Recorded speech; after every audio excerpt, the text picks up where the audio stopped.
How to screenshot on AssistiveTouch for the iPhone running iOS 18.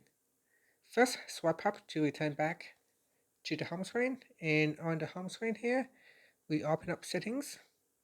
Now in Settings, you want to scroll down and tap on Accessibility. Next, scroll down, then tap on Touch. And at the top here, tap on AssistiveTouch, then tap on AssistiveTouch toggle button to turn it on. Once it is turned on, you can swipe up to return back to the home screen.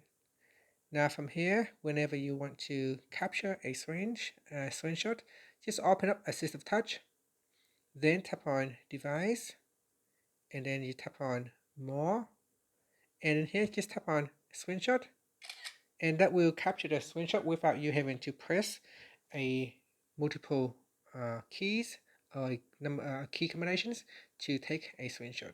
Normally you can just use the sub button here and the volume up button to take a screenshot, but for some people that can be difficult, so instead you can use the Assistive Touch to take a screenshot instead.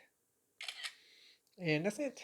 Now another way to do it is to assign the top level shortcuts. So instead of having to drill down to different submenu items, you can assign a long press to the button. So here, if I go into Settings, and in my Assistive Touch, you can assign a single tap, double tap, or a long press. Now because my double tap does not have an assigned function, I can use it. And in here, I can scroll down. You can use the search button. So here we got screenshot. So you tap on screenshot, and then you tap on the back key. And here you can see if I double tap on the Assistive Touch button, that will allow me to take a screenshot without having to go down to the different menu items.